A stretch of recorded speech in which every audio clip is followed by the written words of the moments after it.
आपका यूनिक प्रज्ञान यूट्यूब परिवार में हार्दिक स्वागत है, वंदन है, अभिनंदन है। प्यारे साथियों, यह वीडियो होने वाला है आपके लिए काफी इंपॉर्टेंट, क्योंकि इस वीडियो में करने वाले हैं हम लोग टीएसटी, पीएचटी, जीआईसी, प्रवक्ता, एलटी ग्रेड, नेट, जीआरएफ आदि विभिन्न प्रतियोगी परीक्षाओं के लिए समान रूप से लाभकारी साबित होने वाला प्रैक्टिस सेट हल। और यह प्रैक्टिस सेट हल करना प्रारंभ करें इससे पूर्व आप वीडियो को लाइक करके दोस्तों में शेयर करना बिल्कुल ना भूलें, क्योंकि आपके एक लाइक, एक शेयर, एक सब्सक्रिप्शन से हमको मिलता है पुनर्वलन ऐसे ही वीडियोस बनाने के लिए। तो अगर वीडियो को पहली बार देख रहे हैं तो बस चैनल पर नए हैं तो कृपया चैनल को सब्सक्राइब कर लें और बगल में बने हुए बेल आइकन से ऑल बटन को प्रेस करें, जिससे कि आने वाले नए वीडियो की नोटिफिकेशन आपको सबसे पहले मिल सके। तो बिना समय गंवाए प्रारंभ करेंगे आज की पाठचर्या और देखेंगे आज की पाठचर्या का पहला प्रश्न। आलवर संतों की भाषा कौन सी थी? आलवर संतों की भाषा क्या थी, इसका आपको जवाब बताना है। तो राइट आंसर इसका क्या होगा? आलवर संतों की जो भाषा थी वह तमिल भाषा थी। विकल्प ए इसका राइट आंसर है। अगला प्रश्न है कि निम्नलिखित में से किस रीत मुक्त कवि ने प्रेम के मार्ग को तलवार की धार पे धावनो है कहा है? तो तलवार की धार पे धावनो है यह कहने वाले हैं बोधा। विकल्प बी इसका राइट आंसर है। पढ़ते हैं अगले प्रश्न की तरफ और देखते हैं प्रश्न संख्या 3। प्रश्न संख्या 3 है कि सजल नयन तन पुलक निज इष्ट देव पहचान परेउ दंड जिमि धरनी तल दशा न जाई बखान। यह दोहा रामचरितमानस के किस कांड से संबद्ध है, इसका आपको जवाब बताना है। तो इसका सही उत्तर क्या होगा? तो इसका राइट आंसर बनेगा यह अयोध्या कांड से अवतरित पंक्ति है और रामचरितमानस के अयोध्या कांड में इसका वर्णन है। बढ़ते हैं अगले प्रश्न की तरफ और अगला प्रश्न है कि हिंदी के मध्यकाल का भक्ति आंदोलन भारतीय चिंतन धारा का स्वाभाविक विकास है, यह मान्यता किसकी है? हिंदी के मध्यकाल का भक्ति आंदोलन भारतीय चिंतन धारा का स्वाभाविक विकास है, यह मान्यता किसकी है? तो इसका राइट आंसर आपको ट्रिक करना है। तो अगर इसका जवाब आपने आचार्य हजारी प्रसाद द्विवेदी ट्रिक कर दिया तो बिल्कुल राइट आंसर आपने ट्रिक किया है। सी विकल्प इसका बिल्कुल सही जवाब है। और देखते हैं हम लोग प्रश्न संख्या 5। किस सूफी कवि की रचना में दोहा चौपाई के स्थान पर बरवै चौपाई छंदबंद का प्रयोग हुआ है, इसका आपको जवाब बताना है। तो अगर आप ऑप्शन डी के साथ हैं तो बिल्कुल राइट आंसर है नूर मोहम्मद। राइट आंसर आपका हो जाएगा। बढ़ते हैं अगले प्रश्न की तरफ और देखते हैं प्रश्न संख्या 6। प्रश्न संख्या 6 है कि कत देखाए कामिनी दई दामिनी को यह बाह अथर थराति सो तन फिरे फर फराति घन माह। यह किस कवि की रचना है, इसका आपको जवाब बताना है। तो इसका राइट आंसर क्या होगा? इसका सही जवाब हो जाएगा सैयद गुलाम नबी रसलीन। विकल्प सी इसका सही उत्तर है। अगला प्रश्न है कि वल्लभाचार्य के द्वारा चयनित कवियों में से इसमें वह विशिष्ट कवि कौन है जो उनसे दीक्षित नहीं था? तो जवाब हो जाएगा इसमें ऑप्शन सी नंददास। विकल्प सी इसका राइट आंसर हो जाएगा। नंददास जो है वल्लभाचार्य के शिष्य नहीं है। अगला प्रश्न है कि निम्नलिखित प्रेमाख्यानक काव्यों में कौन सी रचना प्रेमाख्यानक होते हुए भी सूफी मान्यताओं से भिन्न प्रकार की है, इसका आपको जवाब बताना है। तो राइट आंसर इसका क्या बनेगा? पोहकर कवि द्वारा लिखी गई रचना रस रतन। विकल्प बी इसका राइट आंसर हो जाएगा। अगला प्रश्न, प्रश्न संख्या 9 क्या है कि आगे के सुकवि रीझी हैं तो कविताई, न तो राधिका कन्हाई सुमिरन को बहानो है। यह उक्त किस कवि की है? यह उक्ति जो है भिखारी दास की उक्तियां हैं। विकल्प ए इसका राइट आंसर है। अगला प्रश्न, प्रश्न संख्या 10 हम लोग देखते हैं कि निम्नलिखित रचनाकारों को उनके मूल नामों के साथ सुमेलित करना है। तो रचनाकार दिए गए हैं और उनके मूल नाम के साथ आपको सुमेलित करना है। तो कवि और कवि का मूल नाम, यह फटाफट आप लोग सुमेलित करिए। तो इसमें जो है रसलीन, रसलीन का नाम क्या था? तो रसलीन का मूल नाम सैयद गुलाम नबी था। रसलीन का मूल नाम सैयद गुलाम नबी था, यानी स इसका सही विकल्प हो जाएगा। रसखान का सैयद इब्राहिम था, तो अ विकल्प इसका सही आंसर होगा। और जगन्नाथ दास रत्नाकर जो थे वे जकी उपनाम से रचना करते थे। तो जगन्नाथ दास रत्नाकर, और कलाधर उपनाम से जयशंकर प्रसाद रचना करते थे, यानी ब विकल्प इसका सही हो जाएगा। तो विकल्प आपके बन जाएंगे स अ द ब।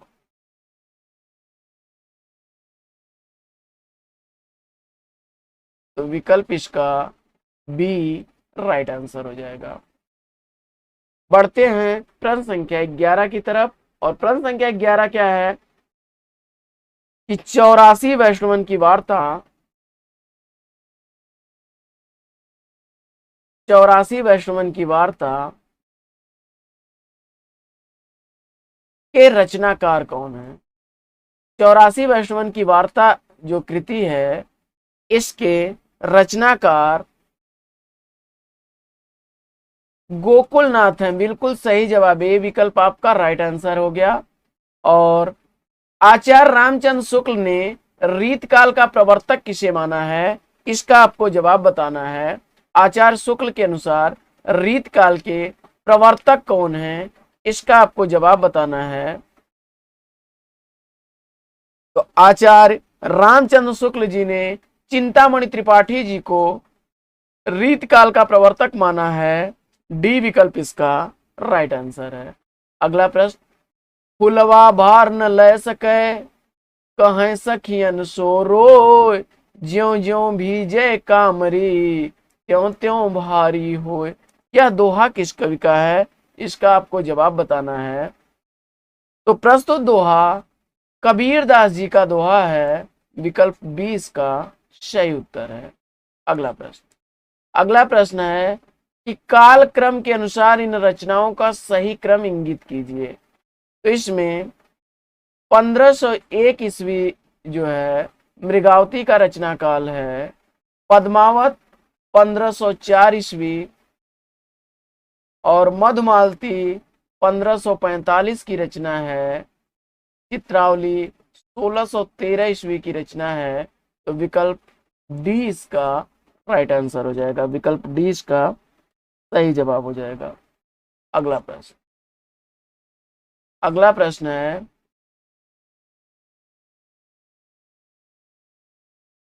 सूरदास की रचनाओं में संस्कृत की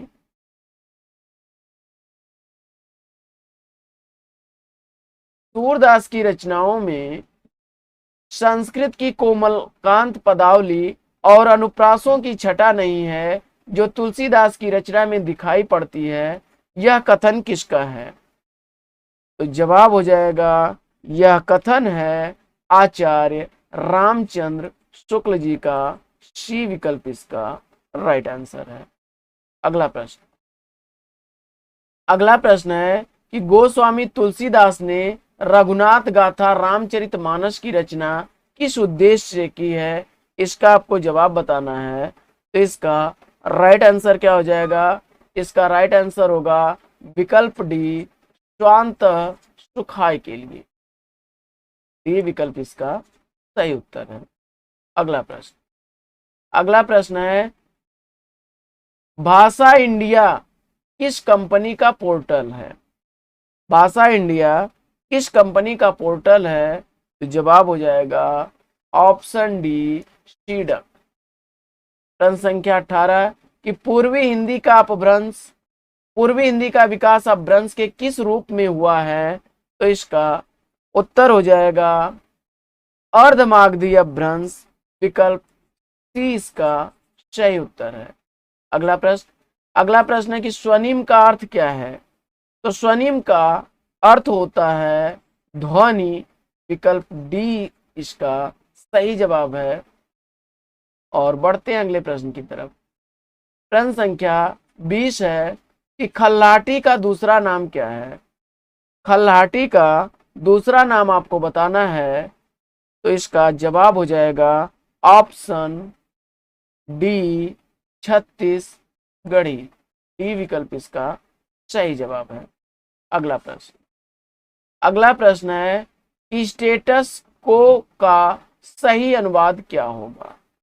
स्टेटस को का सही अनुवाद आपको बताना है। यह अंग्रेजी शब्द है और इसका हिंदी अर्थ बताना है आपको।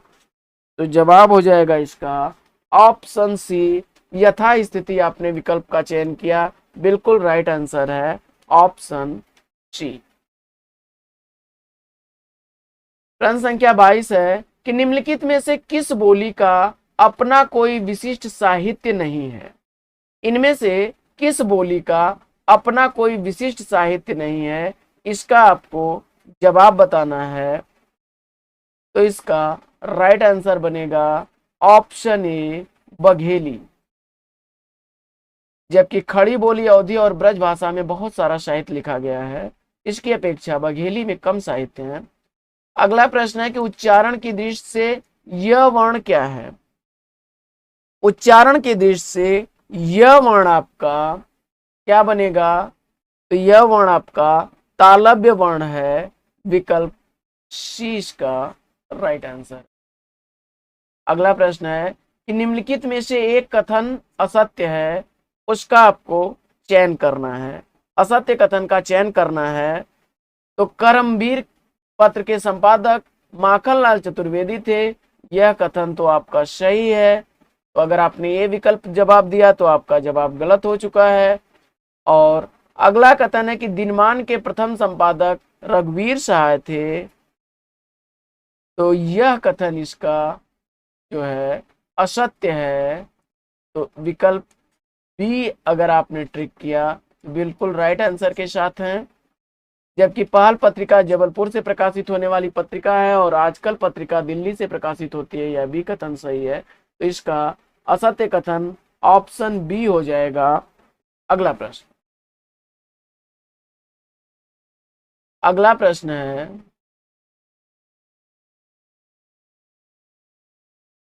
हिंदी के प्रथम सर्वाधिक आधुनिक ज्ञान विज्ञान युक्त अनुशासन प्रिय और अनेक भाषाविद संपादक कौन थे? तो जवाब इसका सही जवाब क्या बनेगा? आचार्य महावीर प्रसाद द्विवेदी। विकल्प डी के साथ अगर आपने उत्तर दिया है तो बिल्कुल राइट आंसर दिया है। और वीडियो को अभी तक अगर आपने लाइक नहीं किया तो फटाफट लाइक कर दीजिएगा। अगला प्रश्न, और शेयर तो आप कर चुके होंगे। अगला प्रश्न है कि लाठी शब्द का सहारा अर्थ विकास की किस प्रक्रिया के अंतर्गत होता है? लाठी शब्द का सहारा अर्थ विकास की किस प्रक्रिया के अंतर्गत होता है? इसका आपको जवाब बताना है। तो जवाब हो जाएगा आपका अमूर्तीकरण, विकल्प डी इसका सही उत्तर है। अगला प्रश्न, अगला प्रश्न है कि एक जन के दो छोरा हैं, फिर रिक्त स्थान है, तब बाको बड़ो छोरा खेत पे हो और अटके अपने काका के घर के ढोरे जातू और वा से कहूंगो ये वाक्यांश हिंदी की किस बोली से अवतरित है, इसका आपको जवाब बताना है। तो यह ब्रज भाषा का शब्द है, विकल्प 20 का राइट आंसर है। प्रश्न संख्या 28 है कि संविधान के किस अनुच्छेद के तहत हिंदी को संघ की राजभाषा घोषित किया गया। संविधान के किस अनुच्छेद के तहत हिंदी को संघ की राजभाषा घोषित किया गया, और आपने जवाब दे दिया अनुच्छेद 343। तो बिल्कुल राइट आंसर दे चुके हैं आप, बी ऑप्शन राइट आंसर है। अगला प्रश्न है कि सागर क्षेत्र की बोली है, सागर क्षेत्र की बोली कौन सी है, इसका आपको जवाब बताना है। तो इसका राइट आंसर होगा विकल्प डी, कन्नौजी, क्षमा करें, बुंदेली की बोली है। विकल्प डी इसका राइट आंसर होगा, बुंदेली इसका राइट आंसर हो जाएगा। अगला प्रश्न, अगला प्रश्न है कि रीति विज्ञान कृति के लेखक कौन है। रीति विज्ञान कृति के रचनाकार कौन है, इसका आपको जवाब बताना है। तो फटाफट आंसर ट्रिक करिए, और आपने सही उत्तर का चयन किया है विद्यानिवास मिश्र, तो आप एकदम सही, बिल्कुल सही जवाब है डी। अगला प्रश्न, बादाम शब्द हिंदी के किस रूप में प्रचलित है। अब भैया बादाम शब्द का आपसे पूछा जा रहा है कि किस रूप में प्रचलित है, तो आप जानते हैं कि बादाम शब्द जो है वह हिंदी का शब्द नहीं बल्कि विदेशी शब्द है। विकल्प सी इसका राइट आंसर है। अगला प्रश्न, अगला प्रश्न है कि भारत सरकार के शिक्षा मंत्रालय के अधीन वैज्ञानिक और तकनीकी शब्दावली आयोग की स्थापना किस ईस्वी में हुई थी।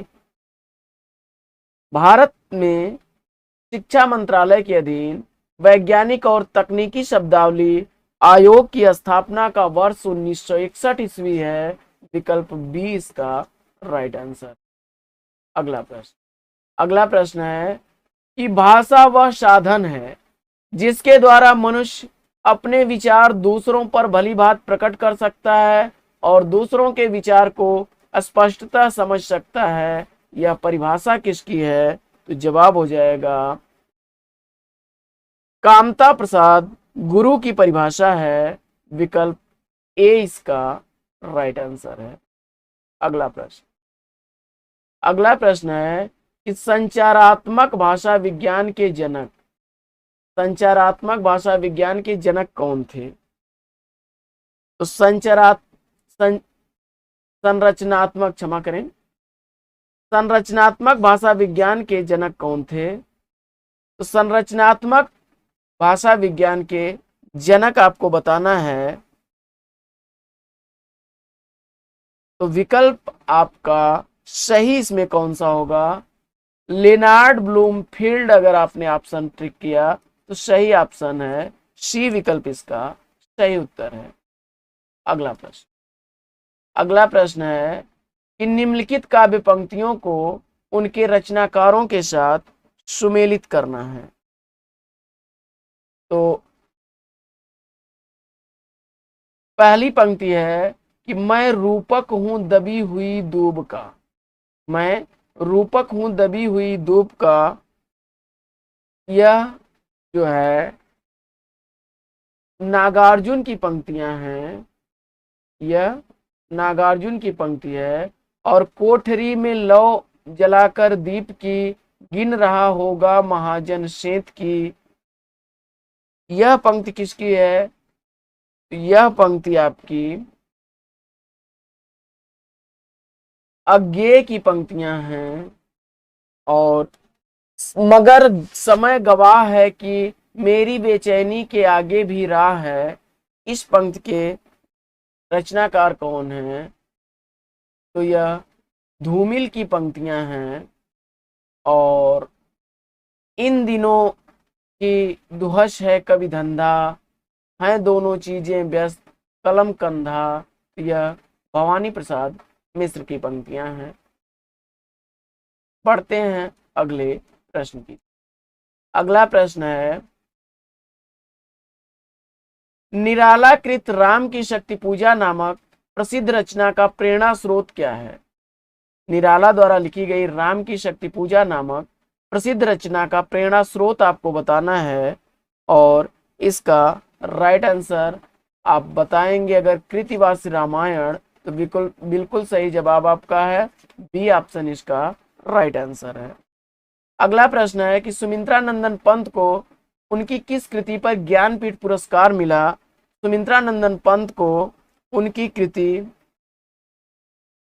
चिदंबरा के लिए ज्ञानपीठ पुरस्कार मिला, विकल्प ए इसका राइट आंसर है। अगला प्रश्न है कि प्रगतिशील लेखक संघ का प्रथम अधिवेशन भारत में कब हुआ? प्रगतिशील लेखक संघ का प्रथम अधिवेशन हुआ था 1936 ईस्वी में, विकल्प डी इसका राइट आंसर है। अगला प्रश्न है कि काव्य क्षेत्र में इनका समावेश किसी सप्तक में नहीं किया गया है, तो इसमें आपको उस रचनाकार को बताना है जो किसी सप्तक के कवि नहीं है।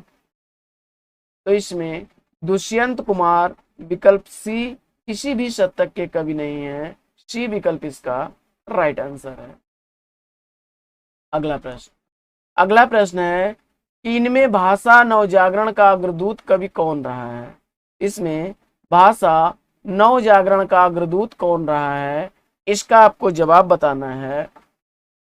तो इसका राइट आंसर क्या होगा? विकल्प सी इसका राइट आंसर हो जाएगा, भारतेंदु हरिश्चंद्र। भारतेंदु हरिश्चंद्र, सी विकल्प इसका राइट आंसर। अगला प्रश्न है कि शैल निर्झर न बना हतभाग्य, गल नहीं सका जो कि हिमखंड, दौड़ कर मिला न जलधि अंक, आह वैसा ही पाखंड।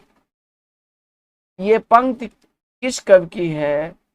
तो इसका जवाब हो जाएगा, यह पंक्तियां जयशंकर प्रसाद की हैं, विकल्प बी इसका राइट आंसर है। और अगला बड़ी ही चर्चित पंक्ति है, अक्सर पूछी जाती है कि लोकनायक वही हो सकता है जो समन्वय करने का अपार धैर्य लेकर आया हो, उनका सारा काव्य समन्वय की विराट चेष्टा है। इन पंक्तियों के लेखक कौन हैं? यह पंक्तियां आचार्य हजारी प्रसाद द्विवेदी की तुलसीदास के संदर्भ में है, विकल्प 20 का राइट आंसर। अगला प्रश्न है कि केदारनाथ अग्रवाल की प्रसिद्ध कविता माझी न बजाओ बंसी और बसंती हवा किस काव्य संकलन में संग्रहित है?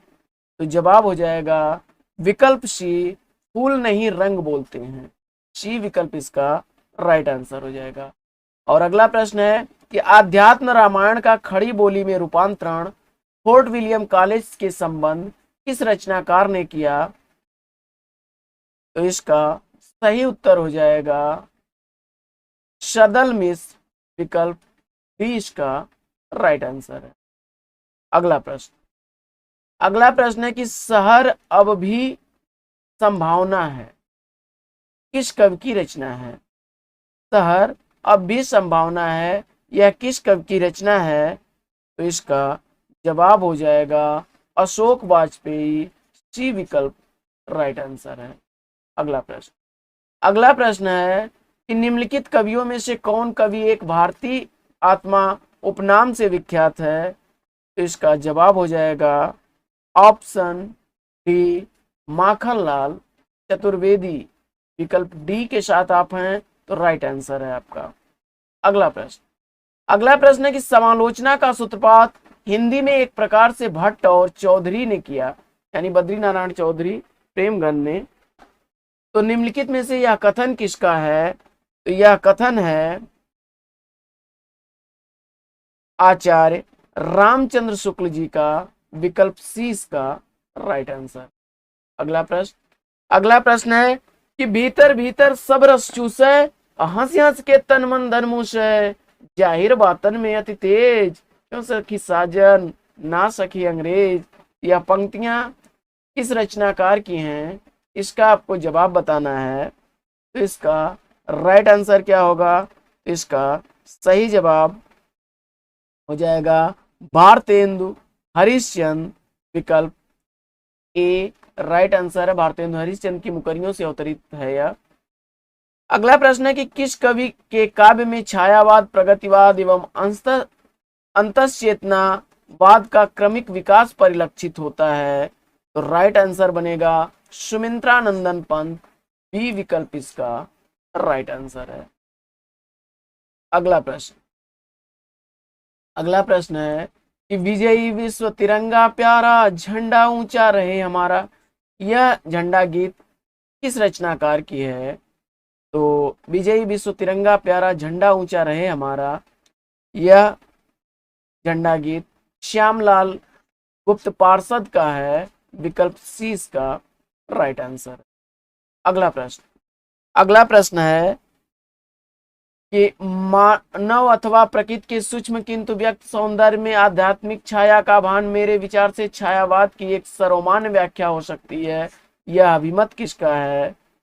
तो जवाब हो जाएगा यह कथन नंद दुलारे वाजपेयी जी का कथन है। विकल्प डी इसका राइट आंसर है। अगला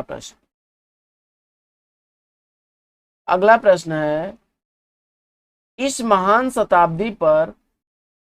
शताब्दी के महान इरादों पर, महान शब्दों और महान वादों पर 2 मिनट का मौन, कविता के रचनाकार कौन है? तो यह कविता बाबा नागार्जुन की कविता है। विकल्प 20 का राइट आंसर। अगला प्रश्न है कि उत्तर आधुनिक कथा शिल्प का उपन्यास कौन सा है? इसमें उत्तर आधुनिक कथा शिल्प का उपन्यास इसमें कौन सा है? तो जवाब हो जाएगा इसका ऑप्शन डी हरिया हरक्यूलिज की हैरानी। विकल्प डी इसका राइट आंसर। अगला प्रश्न है कि सुधा और चंदर किस उपन्यास के पात्र हैं? तो सुधा और चंदर जो धर्मवीर भारती के उपन्यास गुनाहों के देवता के पात्र हैं। विकल्प सी इसका राइट आंसर है। अगला प्रश्न है कि औद्योगिकीकरण के बढ़ते कुप्रभाव का स्पष्ट संकेत कहाँ मिलता है? औद्योगिकीकरण के बढ़ते कुप्रभाव का स्पष्ट संकेत आपको मिलेगा रंगभूमि उपन्यास में। प्रेमचंद द्वारा लिखे गए सारे ही उपन्यास हैं इसमें, तो सी विकल्प इसका राइट आंसर है। अगला प्रश्न है कि वैदिक काल के वातावरण को आधार बनाकर लिखा गया वृंदावन लाल वर्मा का उपन्यास कौन सा है? तो जवाब हो जाएगा विकल्प ए भुवन विक्रम, ए विकल्प इसका राइट आंसर है। अगला प्रश्न चंद्रधर शर्मा गुलेरी की प्रथम कहानी कब प्रकाशित हुई? चंद्रधर शर्मा गुलेरी की पहली कहानी कब प्रकाशित हुई? इसका आपको जवाब बताना है। तो इसका राइट आंसर बनेगा ऑप्शन ए 1915 ईस्वी। अगला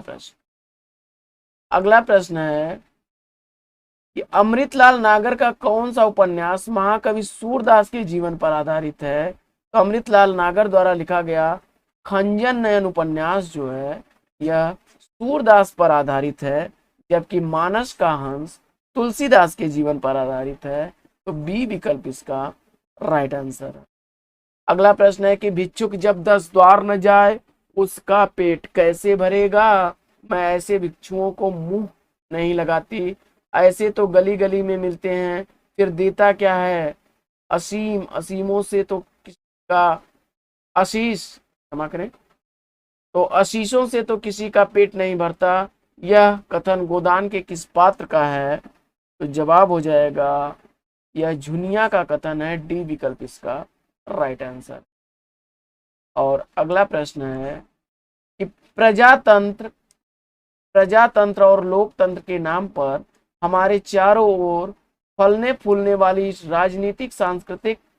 राजनीतिक संस्कृति के प्रतिनिधि पात्र वैद्य जी किस उपन्यासकार की सृष्टि है? तो जवाब हो जाएगा इसका विकल्प डी श्रीलाल शुक्ल, डी विकल्प इसका राइट आंसर। अगला प्रश्न अगला प्रश्न है कि निम्नलिखित में से कौन सी रचना ऐसी है जो भारत पाकिस्तान विभाजन से संबंधित नहीं है। तो इसमें तमश, आधा गांव और कितने पाकिस्तान भारत पाक विभाजन की त्रासदी को दर्शाने वाले हैं। पलचनमा इसका बी विकल्प राइट आंसर हो जाएगा। अगला प्रश्न है कि समानांतर कहानी के प्रवर्तक कौन है। समानांतर कहानी के प्रवर्तक कमलेश्वर हैं, विकल्प डी इसका राइट आंसर है। अगला प्रश्न है कि बहुत कम कहानियां लिखकर भी वह सर्वाधिक लोकप्रियता प्राप्त कहानीकार निम्नलिखित में से कौन है। जवाब हो जाएगा चंद्रधर शर्मा गुलेरी ने 3 कहानियां ही लिख करके अपनी ख्यात अर्जित की है, विकल्प बी इसका राइट आंसर। और अगला प्रश्न है कि पांडे बेचन शर्मा उग्र को किसने घासलेटी साहित्यकार कहा था। पांडे बेचन शर्मा उग्र को घासलेटी साहित्यकार कहने वाले हैं बनारसी दास चतुर्वेदी, विकल्प ए इसका राइट आंसर। अगला प्रश्न है कि सूरदास प्रेमचंद्र के किस उपन्यास का पात्र है। तो सूरदास प्रेमचंद्र द्वारा लिखे गए रंगभूमि का पात्र है, विकल्प सी इसका। प्रश्न है कि अधिकार सुख कितना मादक और सारहीन है, अपने को नियामक और कर्ता समझने वाली करने की बलवती स्पृहा उससे बेगार करती है। जयशंकर प्रसाद के किस नाटक के प्रारंभ से उक्त पंक्तियां ली गई हैं। तो इसका आपको जवाब बताना है। तो इसका सही उत्तर क्या बनेगा। सही जवाब इसका बनेगा ऑप्शन सी स्कंदगुप्त, सी विकल्प इसका राइट आंसर। अगला प्रश्न, कल्याणी जयशंकर प्रसाद के किस नाटक की पात्र है। कल्याणी जयशंकर प्रसाद के किस नाटक की पात्र है, इसका आपको जवाब बताना है। तो जवाब हो जाएगा इसका कल्याणी जयशंकर प्रसाद द्वारा लिखे गए चंद्रगुप्त नाटक की पात्र है, डी विकल्प इसका राइट आंसर। अगला प्रश्न है कि गुण प्रत्यक्ष नहीं होता, उसके आश्रय और परिणाम प्रत्यक्ष होते हैं। अनुभवात्मक मन को आकर्षित करने वाला आश्रय और परिणाम है, गुण नहीं। उपयुक्त कथन किस निबंध से लिया गया है। तो जवाब हो जाएगा यह श्रद्धा और भक्ति शुक्ल जी के निबंध से अवतरित पंक्ति है, डी विकल्प इसका राइट आंसर। और अगला प्रश्न है कि कलम के सिपाही किस विधा की रचना है। कलम के सिपाही किस विधा की रचना है। कलम का सिपाही लिखा गया है, जीवनी है मुंशी प्रेमचंद्र की, डी विकल्प इसका राइट आंसर। अगला प्रश्न, डिसलॉयल्टी किस नाटक की पात्र है। तो डिसलॉयल्टी किस नाटक की पात्र है, इसका आपको जवाब बताना है। तो इसका सही उत्तर आपने क्या ट्रिक किया, अगर भारत दुर्दशा, तो बिल्कुल सही जवाब आपका है बी विकल्प इसका राइट आंसर। अगला प्रश्न है, प्लाट का मोर्चा किस विधा की रचना है। प्लाट का मोर्चा किस विधा की रचना है। तो प्लाट का मोर्चा रिपोर्टाज विधा की रचना है, डी विकल्प इसका सही उत्तर। प्रश्न संख्या 74 है, कुट्टी चातन नाम से हिंदी के किस साहित्यकार ने निबंध लिखे हैं। तो कुट्टी चातन नाम से निबंध लिखने वाले साहित्यकार हैं अज्ञेय जी, विकल्प सी इसका सही उत्तर। अगला प्रश्न है कि स्मृति लेखा किस लेखक की रचना है। स्मृति लेखा किस लेखक की रचना है, इसका आपको जवाब बताना है। तो जवाब इसका सही क्या होगा, स्मृति लेखा इसमें से किसी भी रचनाकार की रचना।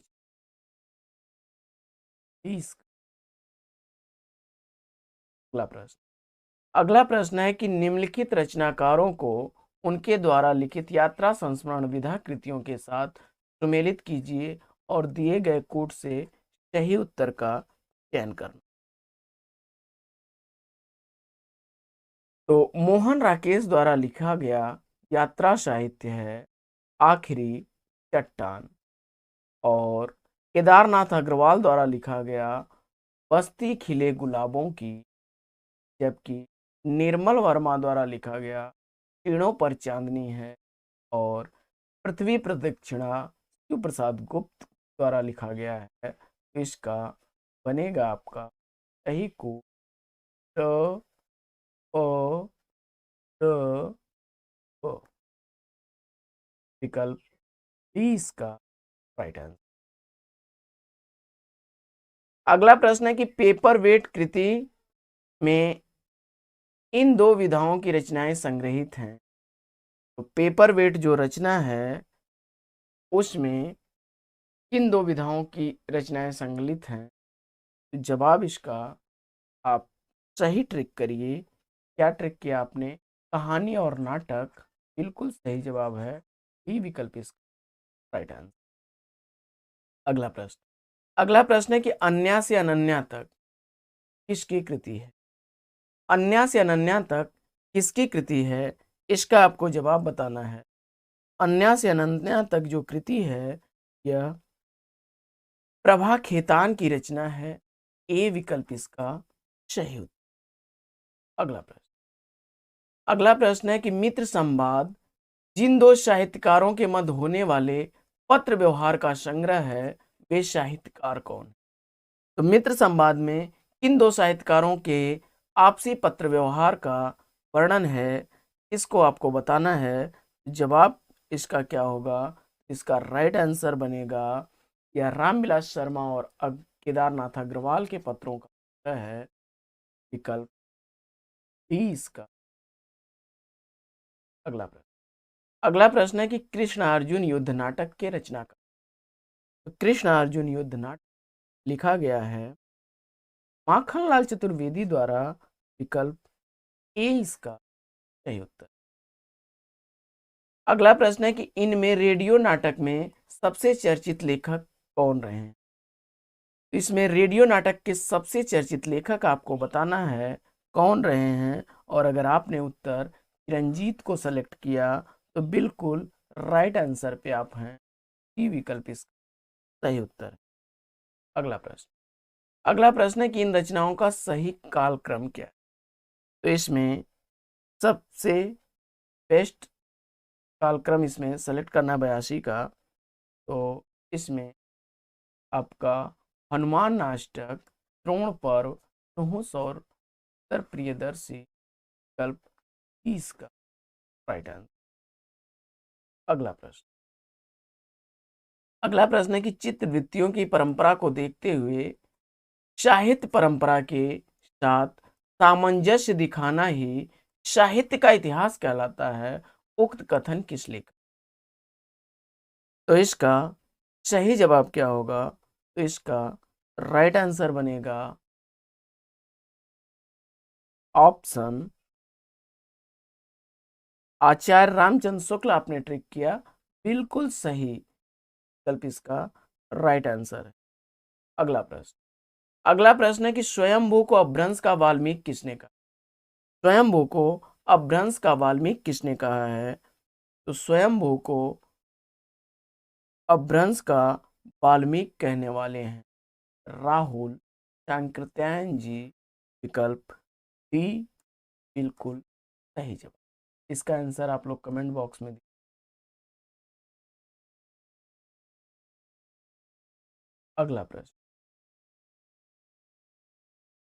अगला प्रश्न है कि भोजपुरी लोकगीतों का सर्वप्रथम वैज्ञानिक पद्धति से संग्रह किसने किया है? भोजपुरी लोकगीतों का सर्वप्रथम वैज्ञानिक पद्धति से संग्रह किसने किया है, इसका आपको जवाब बताना है। तो इसका सही उत्तर क्या बनेगा? तो विकल्प कृष्णदेव उपाध्याय। विकल्प बी इसका राइट आंसर। अगला प्रश्न है कि भरतेश्वर बाहुबली रास के रचयिता कौन है? भरतेश्वर बाहुबली रास के रचनाकार आपको बताना है। तो इसका सही जवाब क्या होगा? तो इसका राइट आंसर बनेगा शालिभद्र सूर्य। बिल्कुल। अगला प्रश्न है कि मिश्र बंधु द्वारा लिखित हिंदी नवरत्न में निम्नलिखित में से किस कवि को स्थान नहीं मिला? तो मिस्र बंधुओं द्वारा लिखा गया जो हिंदी नवरत्न है उसमें किस रचनाकार को स्थान नहीं दिया गया? तो हैं मलिक मोहम्मद जैशी। की विकल्प इसका सही उत्तर। अगला प्रश्न। अगला प्रश्न है कि गाथा सप्तशती किस भाषा की रचना है? गाथा सप्तशती किस भाषा की रचना है? इसका आपको जवाब बताना है। इसका सही उत्तर क्या बनेगा? विकल्प बी, प्राकृत। अगला प्रश्न। अगला प्रश्न है कि हिंदी साहित्य का दूसरा इतिहास किसकी कृति है? हिंदी साहित्य का दूसरा इतिहास किसकी रचना है? इसका आपको जवाब बताना है। तो इसका सही उत्तर क्या होगा? इसका सही जवाब बनेगा डॉक्टर बच्चन सिंह। बिल्कुल राइट आंसर। ये विकल्प इसका सही उत्तर। अगला प्रश्न है कि संदेश रासक के रचयिता कौन है? तो संदेश रासक कृति जो है इसके रचनाकार अब्दुल रहमान हैं। इन्हें अद्धमाण भी कहा जाता है। बी विकल्प इसका राइट आंसर। अगला प्रश्न।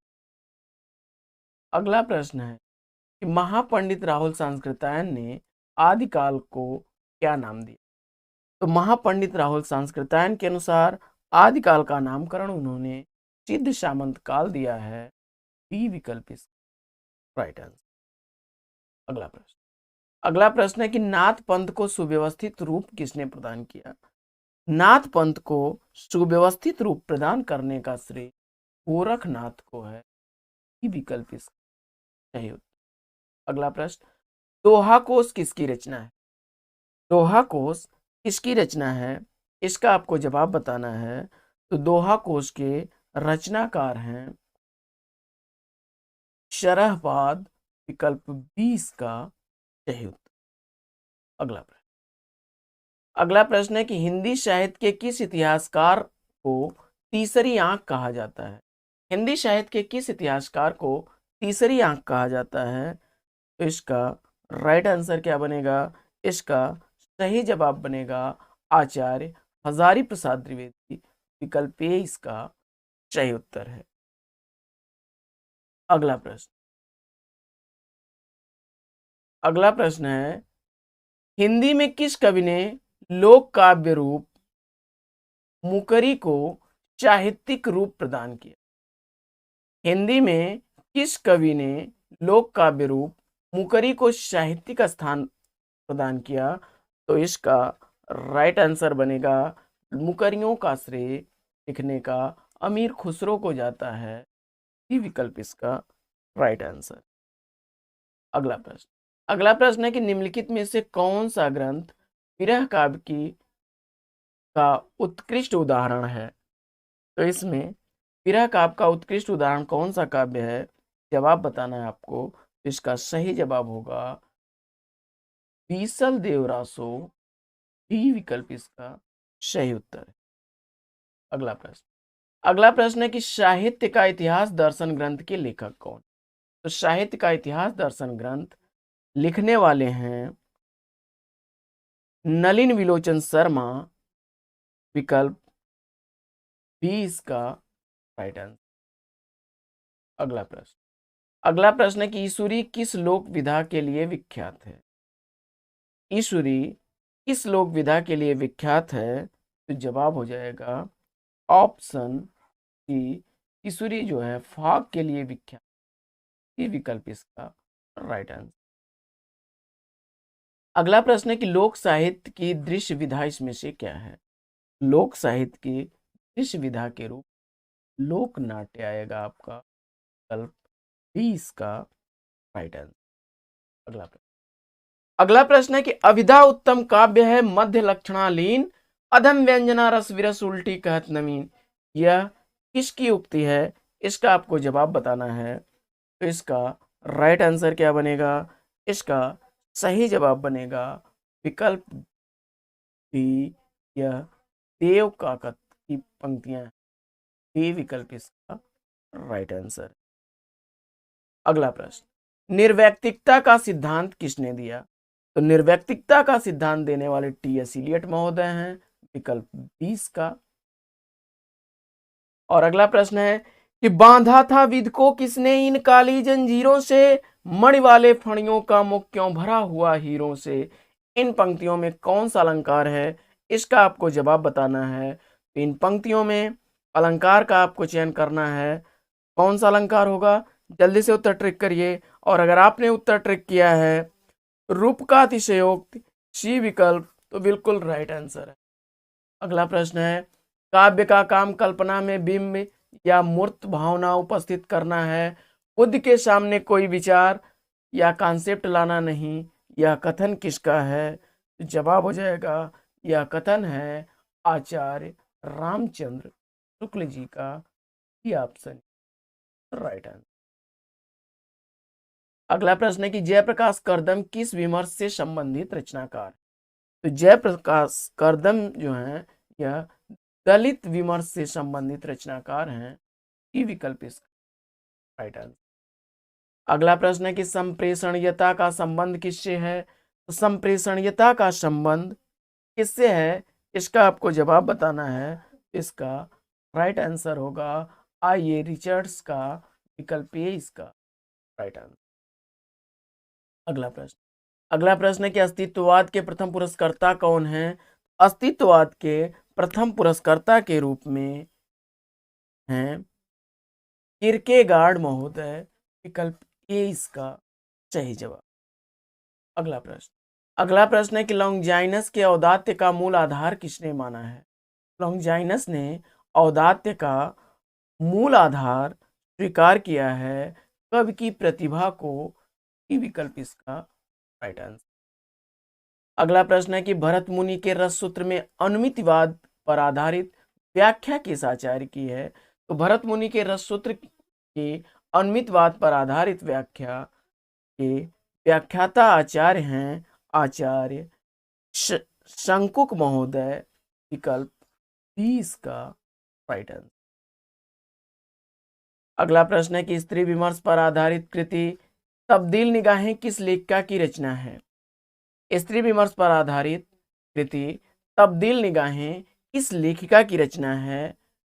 तो इसका राइट आंसर है मैत्रेयी पुष्पा, विकल्प 20 का सही उत्तर।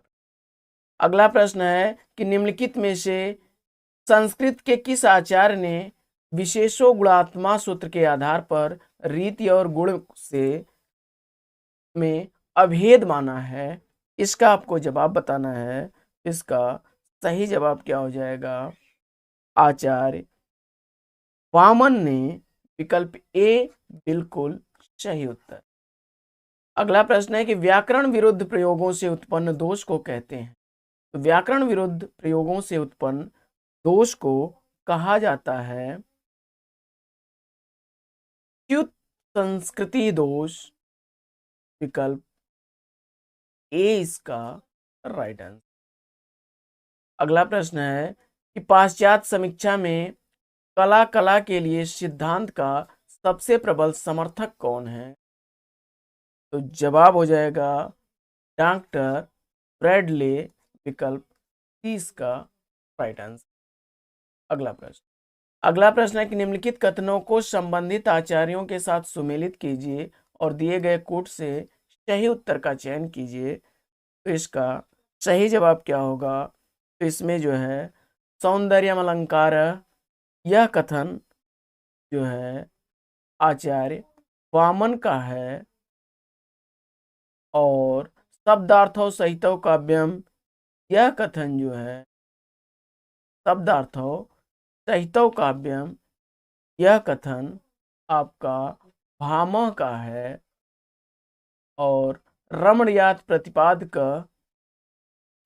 प्रतिपादक शब्द काव्यम, यह पंडित राज जगन्नाथ का की सूक्ति है। और काव्यस्य आत्मा ध्वनि ज्ञान वर्धन का है। इसका राइट आंसर क्या बनेगा, विकल्प ए इसका सही उत्तर।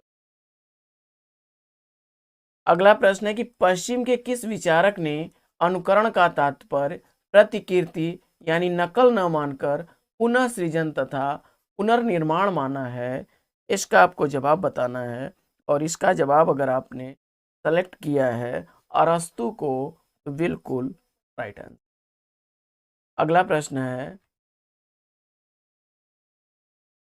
क्रोंचे के अभिव्यंजनावाद को वक्रोक्ति सिद्धांत का विलायती संस्करण किसने कहा? क्रोंचे के अभिव्यंजनावाद को वक्रोक्ति सिद्धांत का विलायती संस्करण मानने वाले हैं रामचंद्र शुक्ल, विकल्प डी इसका राइट आंसर। अगला प्रश्न है कि स्थिति विपर्य का मूल यूनानी शब्द क्या बनेगा? तो जवाब हो जाएगा पेरिपेतेइया, विकल्प डी इसका राइट आंसर। अगला प्रश्न है कि विरुद्धों का सामंजस्य विषयक सिद्धांत किसने प्रतिपादित किया? विरुद्धों का सामंजस्य विषयक सिद्धांत प्रतिपादित करने वाले हैं आचार्य रामचंद्र शुक्ल, विकल्प 20 का राइट आंसर। और अगला प्रश्न है कि निम्नलिखित में से किस सिद्धांत का प्रसार रामानुजाचार्य ने किया? तो इसका सही उत्तर बनेगा ऑप्शन विशिष्टाद्वैतवाद, सी विकल्प इसका सही उत्तर हो। और अगला प्रश्न है कि आचार्य रामचंद्र शुक्ल ने किस रचना को ध्वनि काव्य माना है? तो आचार्य रामचंद्र शुक्ल के अनुसार ध्वनि काव्य की संज्ञा उन्होंने सूरदास द्वारा लिखे गए भ्रमर गीत को, विकल्प ए इसका राइट आंसर। तो साथियों, आज की पाठचर्या फिर लेगी यहीं पर विराम, लेकिन आपसे लें विदा उससे पूर्व वीडियो को लाइक करके दोस्तों में शेयर कर दीजिए। चैनल पर अगर पहली बार हैं तो चैनल को सब्सक्राइब कर लीजिए और बगल में बने हुए बेल आइकन से ऑल बटन को भी प्रेस कर दीजिए। ऐसा करने से जैसे ही कोई नया वीडियो अपलोड होगा सबसे पहले नोटिफिकेशन आपको दिया जाएगा। और तो आपसे लेते हैं हम विदा और आप लाइक शेयर करिए। तब तक के लिए लेते हैं आपसे विदा, फिर मिलते हैं अगले वीडियो में एक नए प्रकरण, एक नए टॉपिक, एक नए अंदाज में। तब तक के लिए बेस्ट विशेष बेस्ट ऑफ लक। जय हिंद।